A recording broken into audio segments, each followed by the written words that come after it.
గ్రీస్మాస్ గైడెన్స్కి స్వాగతం. ఇక్కడ కథలు మీ మనసును తాకుతాయి.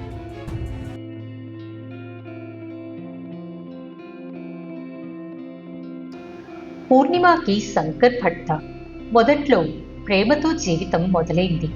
కానీ పెళ్ళైన కొద్ది నెలల తర్వాతే అతనిలో మార్పులు వచ్చాయి. పూర్ణిమ మాట్లాడినా వినడం లేదు, చూసినా పట్టించుకోవడం లేదు. పక్కనున్నవాడు కానీ మనస్సు లేకపోవడమే బాధగా ఉంటుంది. ఈ మౌనం ఆమె హృదయాన్ని గాయపరుస్తుంది.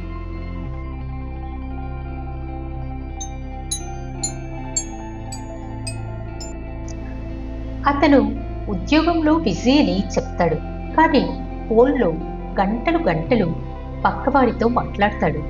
పూర్ణిమ ఏం చెప్పినా తరువాత మాట్లాడదామనే మాటే.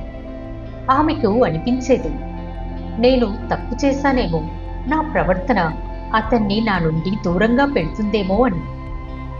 ఎప్పుడూ ఇలా ఓవర్ థింకింగ్తో తనపైన తప్పు వేసుకుని బాధపడేది పూర్ణిమ. కానీ లక్ష్మి ఆంటీ ఒకసారి చెప్పింది, నీ మంచితనం వల్లే నువ్వు బాధపడుతున్నావమ్మా. అప్పటి నుంచి పూర్ణిమ లోతుగా ఆలోచించడం మొదలైంది.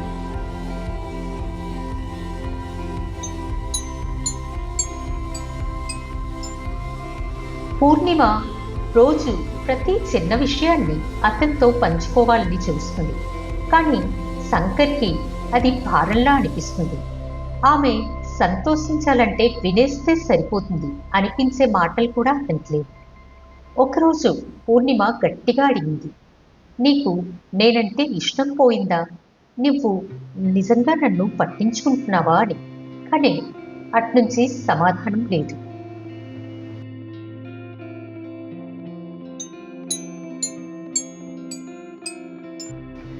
లక్ష్మి ఆంటీ ఒకసారి అర్థవంతంగా చెప్పింది, కొంతమంది వాళ్ళ స్వంత బాధల్లో పడి ఇతరులను దూరం చేస్తారు, కానీ మరికొంతమంది కావాలనే పట్టించుకోరు. అది కావాలని ప్రయోగించే వ్యూహం. పూర్ణిమ ఇప్పుడు అనుకుంటుంది, శంకర్ నిజానికి బిజీ కాదు, కానీ ఎమోషనల్లెస్. ఆమె మౌనంగా అర్థం చేసుకునే ప్రయత్నంలో తనని తానే కోల్పోతుంది.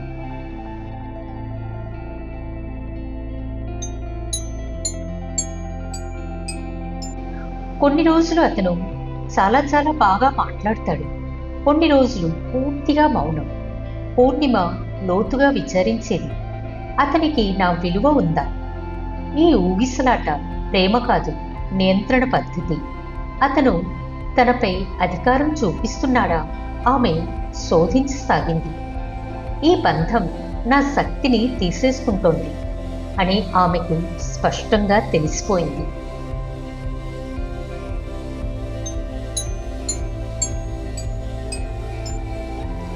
పూర్ణిమ ఒకరోజు డైరీలో ఇలా రాసింది, ఎవరూ నన్ను బాధ పెట్టలేదు, కానీ అతని మౌనం మాత్రం నన్ను ముక్కలుగా చీలుస్తోంది. అతనికి ప్రేమ లేకపోవచ్చు, కానీ నాకు ఉందే అదే బాధ. ఎందుకిలా జరుగుతోంది అన్న ప్రశ్న పుట్టింది. ఆ ప్రశ్నకు సమాధానంగా ఆమె ప్రయాణం మొదలైంది.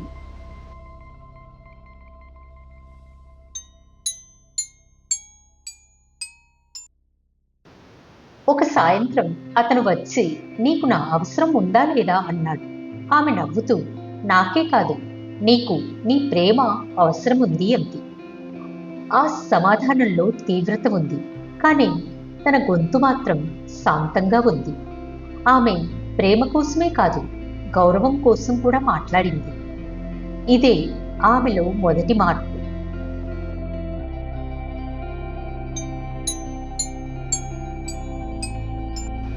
పూర్ణిమ చివరకు లక్ష్మి ఆంటీ సలహాతో ఒక సైకాలజిస్ట్ దగ్గరకు వెళ్ళింది.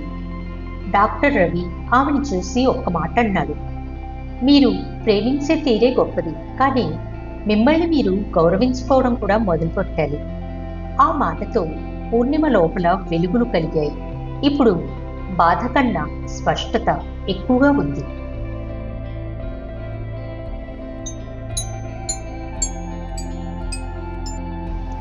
డాక్టర్ రవి చెప్పిన నో కాంటాక్ట్ రూల్ 21 రోజులు పూర్తిగా దూరంగా ఉంటాయి. పూర్ణిమ ఆ నిర్ణయం తీసుకుంది. ఫోన్ కాల్స్, మెసేజ్లు, ఇంటి మ్యూచువల్ అటెన్షన్ ఏదీ లేదు. శంకర్ మొదట నవ్వాడు, తర్వాత కలవరపడ్డాడు, ఇప్పుడు భయపడుతున్నాడు. ఎందుకంటే ఆమె మారింది.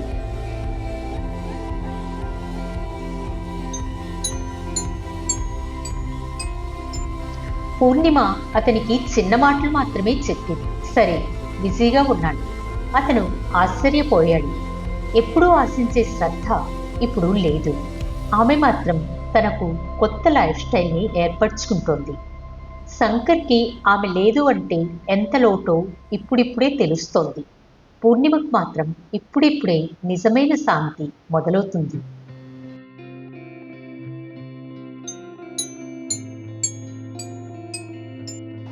అతను ఇంట్లో ఉండే సమయంలో ఆమె తన వ్యక్తిగత అభివృద్ధిపై దృష్టి పెట్టేది.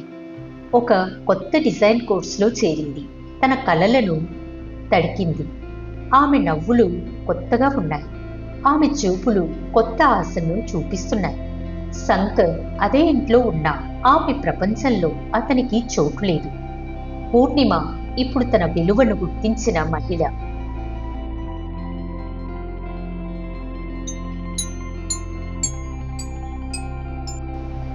ఒకరోజు శంకర్ వచ్చి మనం మనస్ఫూర్తిగా మాట్లాడదాం అన్నాడు. పూర్ణిమ ప్రశాంతంగా మనం కాదు, నేను మాట్లాడుతున్నాను అన్నది. ఆమె మాటల్లో బాధ లేదు, కానీ అర్థం ఉంది. ఆమె ప్రేమ లేదు అనలేదు, కానీ ఇప్పుడు తాను ప్రేమించేది తనను తానే. ఇది ప్రేమలో ఉన్నప్పుడు కనిపించే బలం.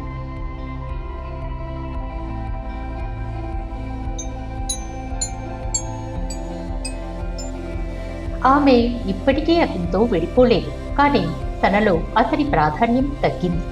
పూర్ణిమ ఇప్పుడు తన పనిలో బిజీ. తనలో నిగూఢ శక్తి పెరిగింది. ఆమెకి తాను తనతో ప్రేమగా ఉంటేనే బంధం బ్రతుకుతుందని తెలిసింది. అతను ఉండి ఉంటే సరిపోదు, మనసులు కూడా కలవాలి. ఇది ఆమె గుండెలో పారిన నిజం.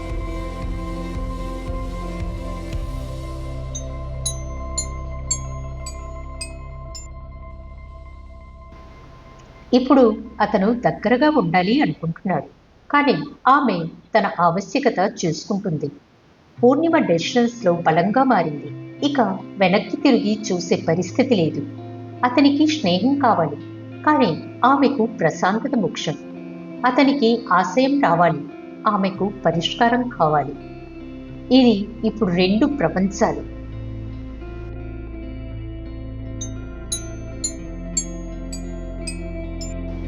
ఆమె ఇప్పుడు తన జీవితం మీద పూర్తిగా పట్టుదలతో ఉంది. డాక్టర్ రవి చెప్పిన మరో మాట గుర్తొస్తుంది. ఆమె మారలేదు. ఆమె మేలిమి బంగారంలా తయారైంది. పూర్ణిమ ఇప్పుడు తన గౌరవాన్ని కోల్పోకుండా బంధాలను చూస్తోంది. అతని ప్రేమ కోసం కాదు, తన ప్రశాంతత కోసం జీవిస్తోంది. అది ఆమె అసలైన రూపం.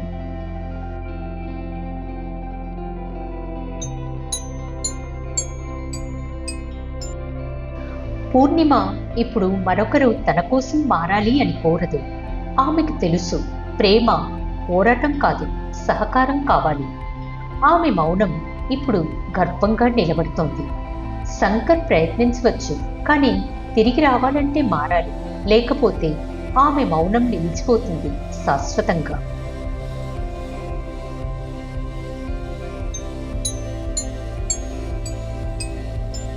లక్ష్మి ఆంటీ ఇప్పుడు ముచ్చటగా చెప్తోంది. నిన్న చూసిన పూర్ణిమ ఇప్పుడు పరిపూర్ణమైన మహిళ.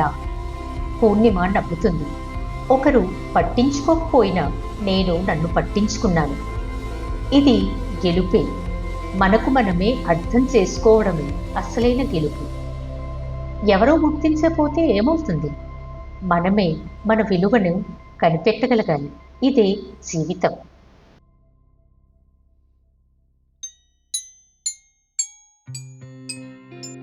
పూర్ణిమ ఇప్పుడు మహిళల కోసం మోటివేషన్ కార్యక్రమాలు చేస్తోంది. వారి అనుభవాలన్నీ తనవే అనిపిస్తున్నాయి. మీ విలువను మర్చిపోకండి అని ఆమె పదే పదే చెప్తోంది. ఆమె బాధలే ఆమె బలంగా మారాయి. ఇది ఆమె జీవితం, ఆమె గౌరవంతో నిండిన కథ.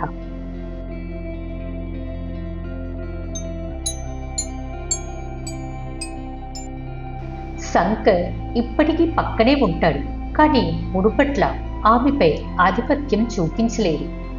ఆమె నవ్వు ఇప్పుడు బాధ కాదు, బలానికి చిహ్నం. అతనికి అర్థమైంది, పట్టించుకోకపోవడం ఓ తప్పు. పూర్ణిమ మాత్రం ముందుకు సాగుతోంది, ఓ దీపంలా. అతను గమ్యమైతే వస్తాడు, లేకపోతే ఆమె నడక ఆగదు.